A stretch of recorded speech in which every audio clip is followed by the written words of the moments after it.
Well, welcome to the Daily Gardener. It is March 11th. I'm your host, Jennifer Ebling, and there are just 9 days until the first day of spring. We're closing in now.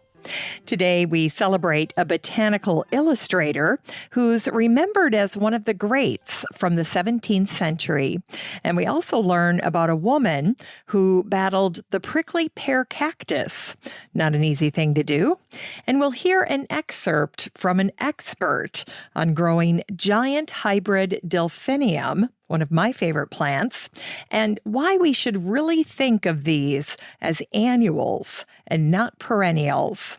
We grow that garden library today with a book about growing food in your own backyard. Timely topic. And then we'll wrap things up with the story of a magnificent tree that met its demise on this day in 1992. But first, let's check out today's curated news.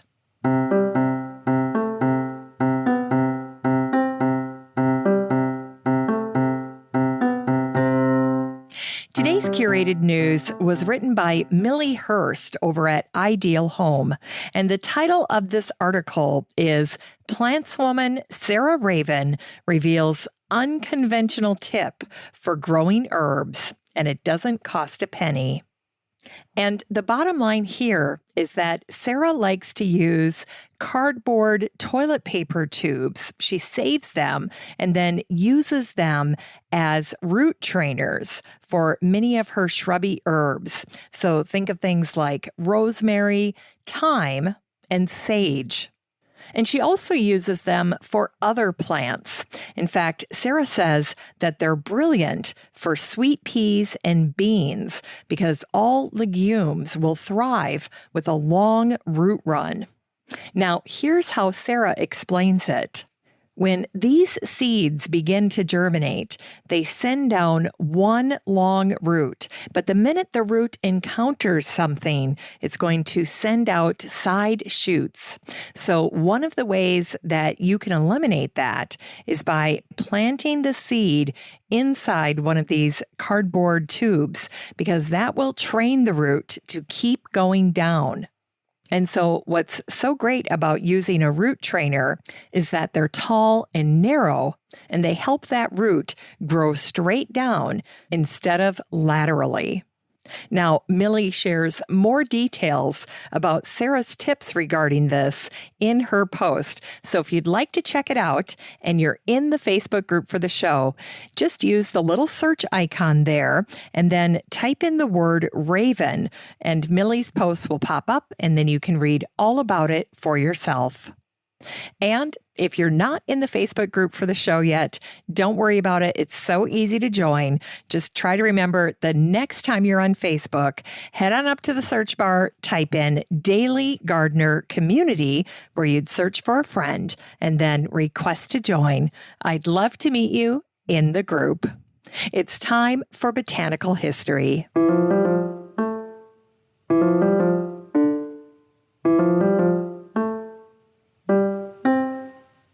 Here's botanical history for today, March 11th. Today is the birthday of the French botanist and illustrator Pierre Jean-François Turpin, who was born on this day, March 11th, in 1775. Pierre learned botany from a friend, Pierre Antoine Poitou, who was a botanist, gardener, and a botanical artist. And even though we know that Pierre had some help learning botany from his friend Poitou, he actually taught himself to draw, and he was influenced by other great artists like Redoute. Today, there are many examples of Pierre's work in the Lindley Library. And history tells us that altogether, Pierre created over 6,000 magnificent botanical watercolors. And today, many experts regard Pierre's fruit prints to be some of the finest ever produced. And I ran across two fascinating stories about Pierre that I wanted to share with you today. First, Pierre created a fictional illustration of an archetypal plant. This isn't something that he just decided to do. Instead, he was commissioned by Goethe. Goethe asked him to demonstrate the diversity of angiosperms, and Pierre happily obliged. Now, when Goethe first laid eyes on Pierre's drawing of this composite plant, he called it the plant. And he wrote that the plant would be the most wondrous creation in the world, for which nature itself would envy me. With it, one could invent plants to infinity. Now, I've shared his image of the plant in the Facebook group for the show, so you can just head on over there, and it should be at the top of your feed for today. So that's the plant. But now the second story that I wanted to share with you about Pierre is a little more sad, but nonetheless touching. It turns out that Pierre also had a son named Pierre Jr., and no doubt Pierre taught his son how to draw. But tragically, when he was just 18 years old, Pierre's son died, and the very last thing he drew was an amaryllis. After his death, Pierre made sure to give him credit. And then he did something unusual for botanical illustrations. He made a little remark on his son's passing. And so the inscription under this amaryllis reads, "This original illustration was painted by Pierre John Frederick Eugene Turpin, the illustrator, who was 18 years and 6 days of age, ceased to live on the 21st of August in 1821. And less than 20 years later, Pierre himself would die in Paris in 1840 at the age of 65. In any case, I found this little picture of the amaryllis that was drawn by Pierre's son to be so touching, and I included it in a response to a listener who had written me to ask, what should I do with my amaryllis after it's done blooming? Great question. Now, I know that some people decide to throw their amaryllis away when it's all done, because then you're just left with the beautiful foliage. But if you're intent on saving it, it is possible to do, and you can force it to flower again next year. And here's how you would do that. Once your amaryllis is done blooming, just remove the flower stalk by cutting it about 1 to 2 inches above the leaves. And whatever you do, do not remove the leaves, because they are what feed the bulb so that it can rebloom later in the year. Once you've removed the flower stalk, you can place your amaryllis in a sunny window, and then wait until June to move it outside. And as with so many plants, it's a good idea to help harden your amaryllis off. And how you're going to do that is you're going to bring it outside for a couple of hours, maybe set it in a shady area, and then bring it back in, and then continue to do that, lengthening the amount of time it's outdoors until gradually it's spending all of the time outside. And then next, you're going to want to slowly move it into a sunny location. Then, when the summer is over, take your amaryllis indoors, and then you're going to work on inducing dormancy, because amaryllis need to go through an 8 to 10 week period of cold temperatures. They need to feel like they're experiencing winter so that when they warm up, they will begin to produce a bloom. So if you have a cold, dark cellar, this would be ideal. And remember that during this period of dormancy, you do not want to water your amaryllis. Just think about it as a little sleeping beauty that you're going to wake up in time for the holidays. And so there you go, a little Amaryllis Care 101, inspired by the son of Pierre Turpin. All right. And today is the birthday of the Australian botanist Jean White-Haney, who was born on this day, March 11th, in 1877. Now, before I tell you Jean's story, it's important to remember that prickly pear cactus is not native to Australia.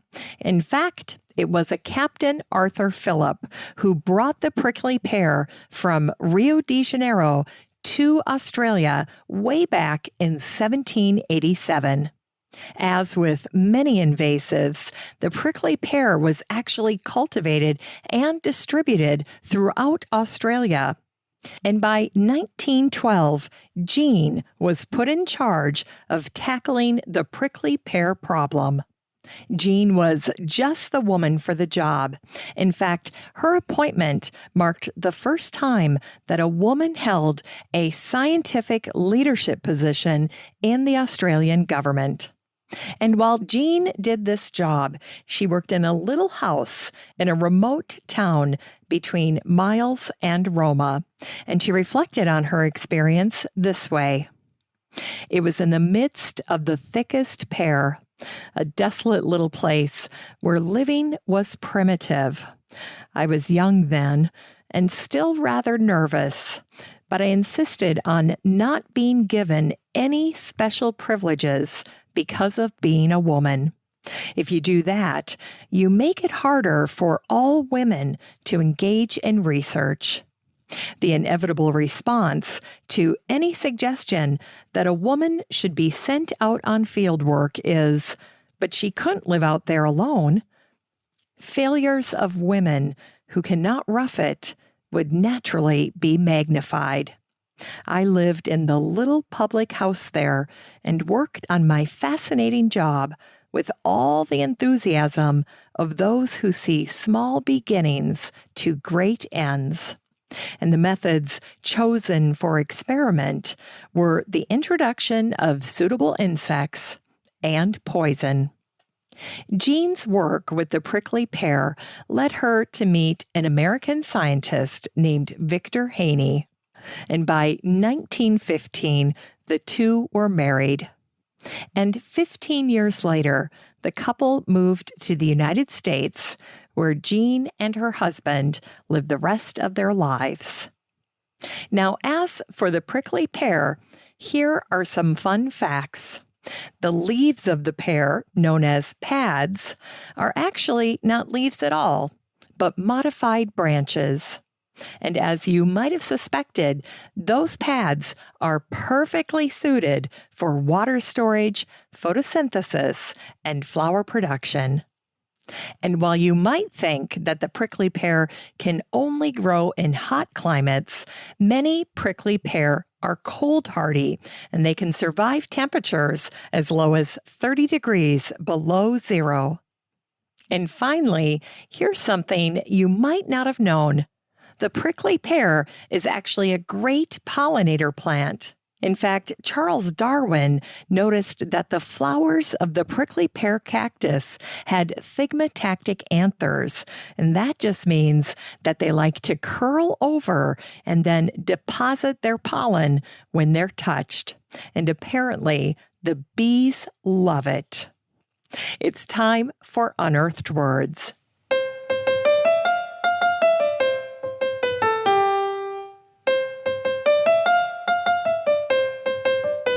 Today's Unearthed Words come from the White Flower Farm Garden Book, written by Amos Pettingill, the pen name for the founders of White Flower Farm, William Harris and Jane Grant. Here's an excerpt from the introduction on Delphinium. The following plants are those I know. The vast majority, say 95%, are very friendly things. Stick them in the ground and they grow. Some other plants are diffident, and friendship with them is slow to ripen. Great hybrid delphinium, the queen of flowers, is an example.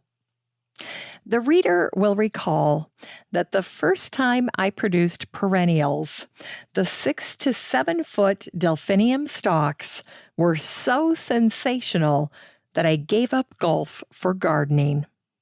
Then it took me 10 years to reproduce that first crop. Why?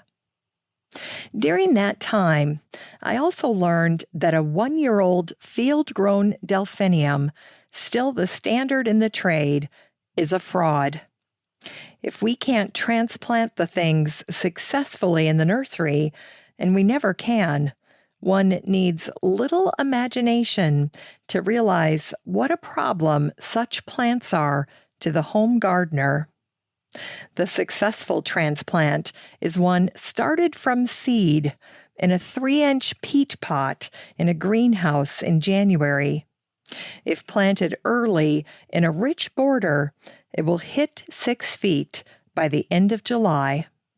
Also, few garden writers or nurserymen admit that giant hybrid delphinium are so far from being true perennials that they must be planted like annuals to get consistent results.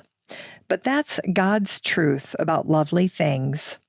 Of course, there are a few giant hybrids that last for 5 years, but they are sensational only because they have lived so long. Their flower spikes are just average.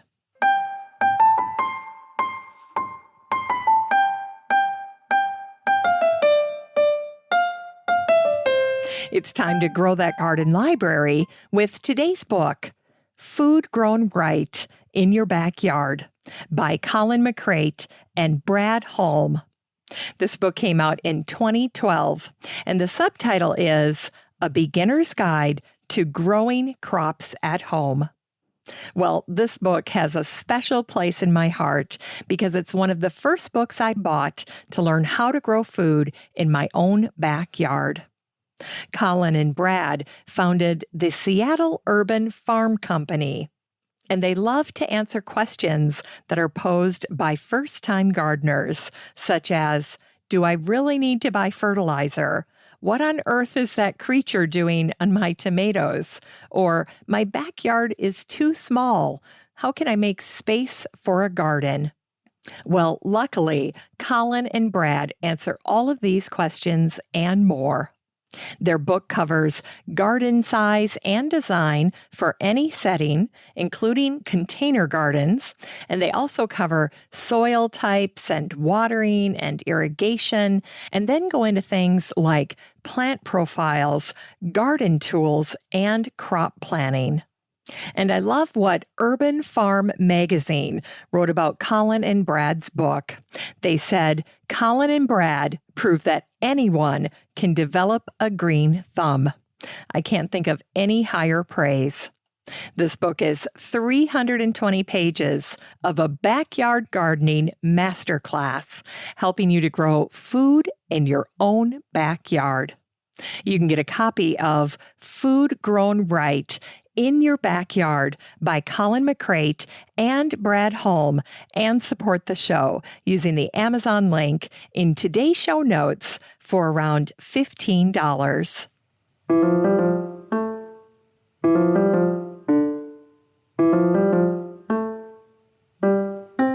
Finally, here's something sweet to revive the little botanic spark in your heart. It was on this day, March 11th, in 1992, that a beautiful magnolia tree at Montrose fell to the ground. And the story of the tree was shared in the Berkshire Eagle in Pittsfield, Massachusetts, and the title was In Memoriam of Montrose's Priceless Tree by the great garden writer Alan Lacey. Here's what he wrote. Since its founding in 1984, Montrose Nursery has become one of the best small mail-order sources of rare and unusual plants in the country, and a place I regularly visit on pilgrimage. But Montrose is more than Montrose Nursery. Its spacious grounds have borne their name since the early 19th century as home to several generations of the Graham family, going back to William Graham, a governor of North Carolina. Since 1977, the owners of Montrose have been Crawford Goodwin, a professor of economics at Duke University, and Nancy Goodwin, the proprietor of the nursery.